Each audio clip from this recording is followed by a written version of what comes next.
Shalom. All praise, honor, and glory to Yahweh Bahasham, Yahweh Shai Bahasham, Ruach HaKodesh. Yahweh being the name of the Heavenly Father, whom this world ignorantly calls God, and Yahweh Shai being the name of his only begotten Son, whom this world ignorantly calls Jesus Christ, in the name of the Holy Spirit. Double honors to the apostles and the elders of Great Millstone who rule well, and peace and mercy to the hopeful elect, those men that are doing this work in sincerity and in truth across the four corners of the earth, presenting their bodies as a living sacrifice. And much love to the 1/3 and the innumerable multitude of you believers out there, of you Israelites, you so-called blacks, Hispanics, and Native Americans that are scattered abroad. To you all, I say shalom and greetings. And Lord willing, this lesson is edifying through the Spirit. All right. This sparked my spirit because a few of the brothers were talking about something earlier. And a brother mentioned this account. All right, that I'm about to bring out. But as I start, and I love this account really, but I rarely bring it out. That's the irony of it. But nonetheless, I had to read like 2 chapters to really hone in on, the whole story, just to make sure I get everything across. But really, I got the main part that I wanted. But I do want to say, Acts the 27th chapter is a bad chapter. And Lord willing, I can really get in on it. I'm going to bring a couple precepts out from it now, just for the sake of the video. And I'm not sure. I'm trying to determine what I'm going to call this. I have an idea, but I'm gonna read this first, just so we can get some understanding on this. All right, this is Acts 27. I'm going to read 1 through 2, and I'm going to skip down. It says, "And when it was determined that we should sail into Italy, they delivered Paul and certain other prisoners unto one named Julius, a centurion of Augustus's band." Right, so Paul was imprisoned in chains, a captive, if you will, at the time.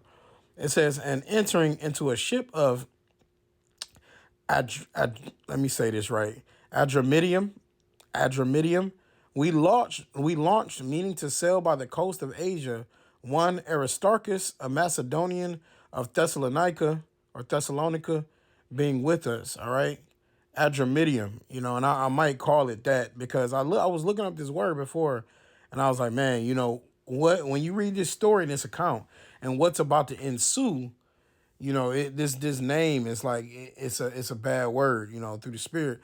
All right, I'm about to click it in the Greek. Strong's G98, Adramyttium. But it says Adramyttium when you're just looking at it regularly. But it says it's a seaport of Mysia, all right, which is a place in Asia Minor, all right. But it says here to mean I shall abide in death, right? I shall abide in death, and I thought that's hard, man. I shall abide in death, and like I said, you got to know the whole story. I'm not going to read it all because it's a pretty lengthy one. But I can get down to the point. All right. But it is a good story, though. And Lord willing, I can do another lesson on it. But, I guess the premise of what I was thinking about this is people don't believe you. And like we know this all too well. The apostles, the elders been talking about this for a long time. But people don't believe you until, really, I won't even say your life is at stake, because I was going to say until things get real. But it's really like when your life is at stake, that's when people decide to take heed, you know? And so ultimately, to sum this story up, the Apostle Paul had warned these people of something. Okay, let me see if I can find that exact verse. He warned them, and of course they didn't take heed, right? Right. This is Acts 27:9. It says, "Now when much time was spent, and when sailing was now dangerous, because the fast was now already past, Paul admonished them and said unto them, Sirs, I perceive that this voyage will be with hurt and much damage, not only of the lading and the ship, but also of our lives." You see, so Paul was admonishing them, telling them, hey, man, we might lose our lives out here, okay? We might lose our lives on this water, right? Because it's a dangerous time, all right? And then it says, "Nevertheless, the centurion believed the master and the owner of the ship, more than those things which are spoken by Paul, right? And see, this is what I just thought of a scripture. How does that go? I think it's like Ecclesiastes 30 something, 32, something like that. 13. Ecclesiastes 13 and 22. It says, when a rich man is fallen, he hath many helpers. He speaketh things not to be spoken, and yet men justify him. The poor man slipped, and yet they rebuked him too. He spake wisely and could have no place. It's the next verse that I wanted. It says, when a rich man speaketh, every man holdeth his tongue. And look what he saith, they extol it to the clouds. But if the poor man speak, they say, what fellow is this? And if he stumble, they will help to overthrow him. So ultimately, Apostle Paul was the poor man in this example, right? Since he was a prisoner, he was an Israelite. They didn't want to take heed to him. But he was a prophet of the Lord. Okay, they didn't want to take heed to what he was saying. So it got to a point where basically they started throwing stuff off of the ship, right? Because they needed to make so they wouldn't have as much weight, you know. Let me see here. What did Paul say to him? He said, verse 22, and now I exhort you to be of good cheer because they had lost a lot of cargo at this point. They're throwing cargo off. A lot of things got damaged. They even got the prisoners involved. It says, now I exhort you to be, and mind you, there were 276 people on this ship. So this is a large ship.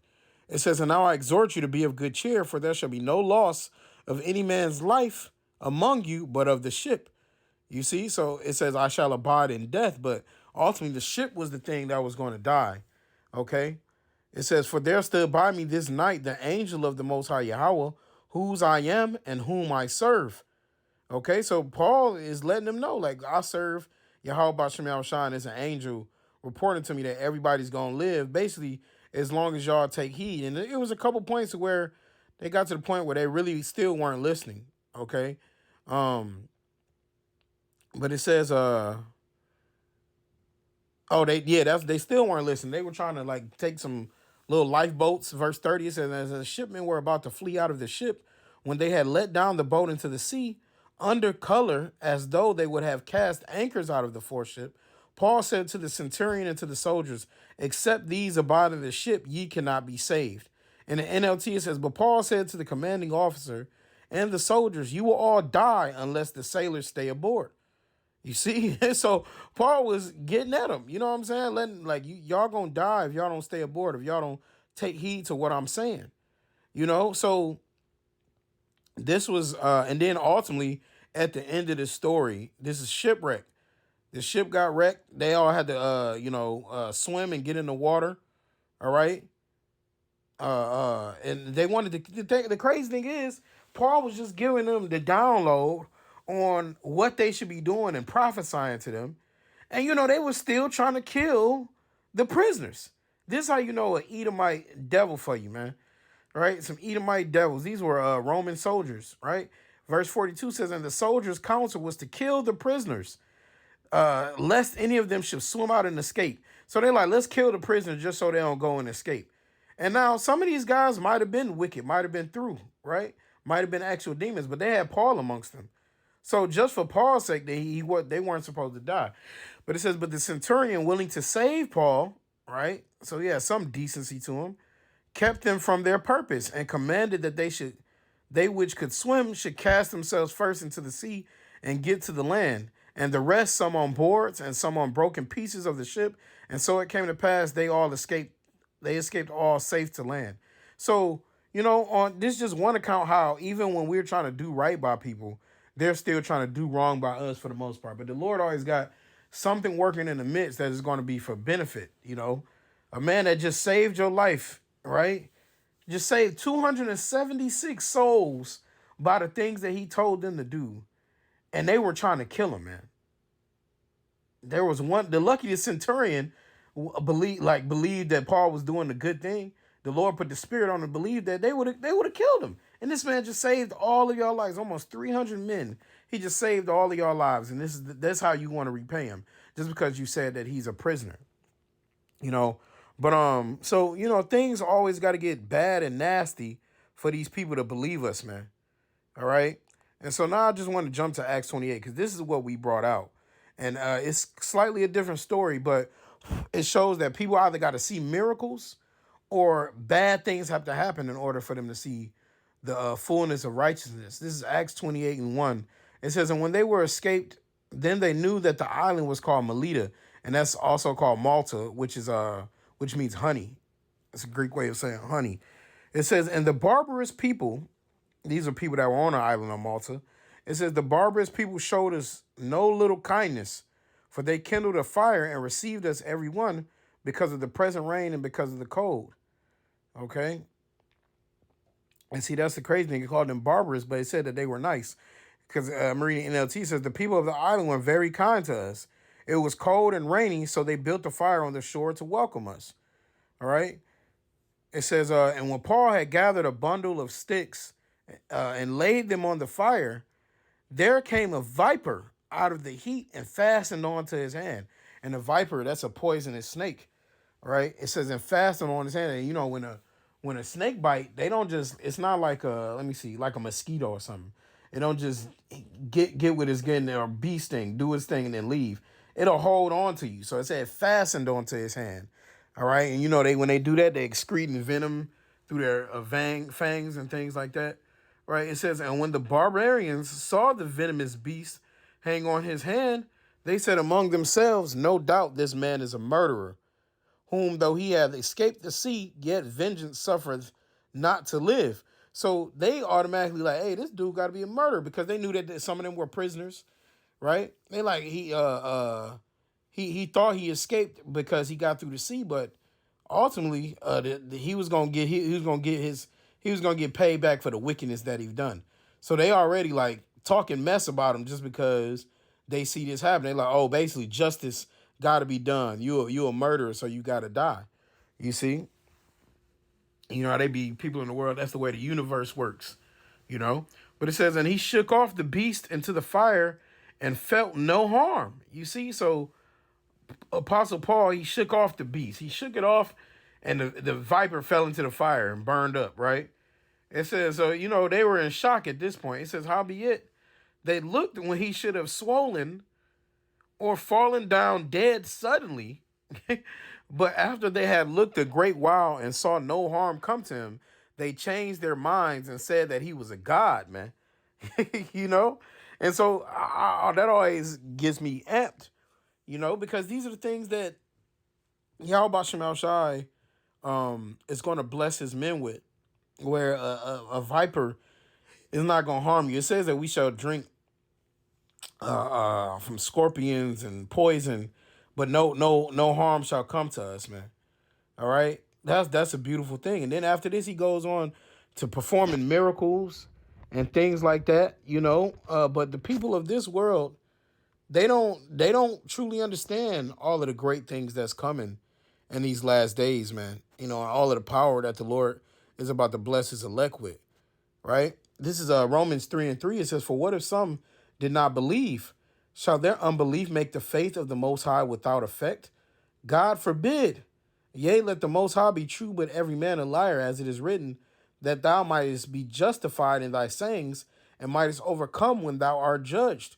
You see, it justified. So this is the justice of the Most High from serving him. So everything is the will of the Lord. So a viper can bite you, but it says they perceived him to be a god because they probably, and that, mind you, this is their island. So they probably seen these type of snakes before. They've seen this people fall dead or swell up, and this didn't happen to him. This is the God that we serve, man. Yahweh Shem Shai, that is going to have us do amazing feats, perform amazing miracles and amazing healings in the eyes of these people, right? And that's why we got to give him all the praise, the honor, and the glory, right? This is 2 Ezra 15 and verse 1. It says, behold, speak thou in the ears of my people the words of prophecy, which I will put in thy mouth, said the Lord. Right? So the Lord puts in our mouth the things we want to say. Even those people, he prophesied to those people, right? And on the ship. And then can you imagine right after he shake off a snake, he prophesied to you about what you should do And next thing you know, he got bit by a snake and just shook it off. You know, they like, hey man, this man is a god, bro. You know, and hey, Psalms 82nd chapter. I've said ye are gods, man. Right? It says in verse 2nd, Ezra 15:2, and cause them to be written in paper, for they are faithful and true. And spiritual power is prophesied. Faith is prophesied, right? All those things are prophesied. So this is faithful and true. It says, fear not the imaginations against thee. Right? Hey, that was an imagination. Ultimately, what they had. Well, I get the reality of it. This man got bit by a snake. We know what's going to happen. Right? But they start calling him a murderer. You know? So that you just start calling him a murderer undeservingly. Right? It says, fear not the imaginations against thee. Let not the incredulity of them trouble thee that speak against thee. Right? So the disbelief. Just because you see him. Everybody in jail is not guilty, if you will. Now, we know the Lord does everything for a certain reason, but even if we get locked up in there, Lord willing, we be those men. The Lord got certain purposes that he wants to do. That don't mean you committed a crime. Hey, that might not even be something you paying with from your past life. The Lord wants you to speak to somebody in there, perform a certain miracle. Look how many great things he was doing just in these 2 chapters. And just to go back to it, just to continue on. So it says Acts 28:7, in the same quarters were possessions of the chief man of the island, whose name was Publius, who received us and lodged us 3 days courteously. So he opened his home to them and let them stay there 3 days. And it said, it came to pass that the father of Publius lay sick of a fever and of a bloody flux. It says, to whom Paul entered in and prayed and laid his hands on him and healed him. So when this was done, others also, which has disease in either island, came and were healed, man. All right. So this is the things that he was doing. So this is in this span of time, you had to see all of the great marvels that he was performing, man. How much more Yahweh Shai? You see what I'm saying? And this is a flux.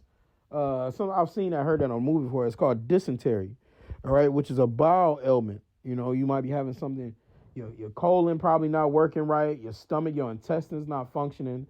You know, you can't use the bathroom properly, things like that, man. But these are some great things that he was doing, man. All right, and that seaport was the start of it. You know, was supposed to. It says, I shall abide in death. And really, they were abiding in death because, man, you can only imagine shipwreck. You can only imagine like how the Titanic was, right? You know, and the thing is, they were throwing stuff off, throwing cargo, precious cargo. Even after they ate, they had fasted for 2 weeks. They didn't eat for 2 weeks. They threw off the wheat. They ate what they could and then threw off the wheat afterwards, too. So they were just getting rid of a lot of stuff, man, trying to keep the ship afloat. Tempestuous winds, it's a roaring sea, like when with Jonah, right? Hey, did he not say? Did the Apostle Paul not say? Let me see. Let me go ahead and get it. Matter of fact, this is 2 Corinthians 11:25. He says, thrice was I beaten with rods, once was I stoned, thrice I suffered shipwreck. A night and a day I have been in the deep. So this is a real account. He even gave you the breakdown for one of them. And he says 3 times he suffered shipwreck. He been through that 3 times, man. That's hell. That's like an equivalent to that is like, you know, it's not quite the same because you fall out of the sky, but a plane about to crash, you know what I'm saying? And you live through it. You know, a shipwreck, people die in those. That's how bad you can drown.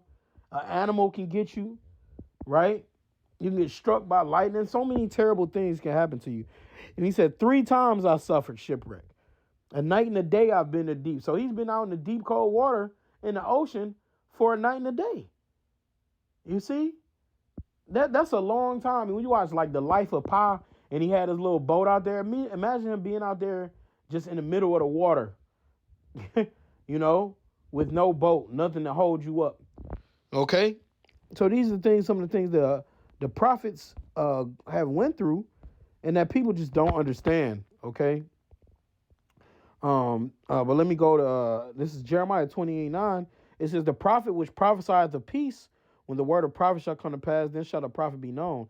That wasn't what I wanted, but nonetheless, the words that the prophet say come to pass, because Jeremiah 28:8 talks about the terrible things that's about to happen to America and across the four corners of the earth, right? Prophesying of evil and pestilence and war.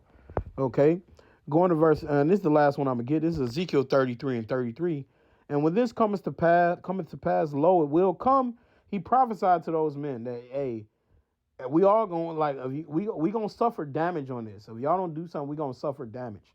Okay, all right, or we might all lose our lives. He prophesied to them. Okay, it says, then they shall know that a prophet have been among them. You know, putting hands on that man, right? Publius, his father, healing them, and those people in the town, right?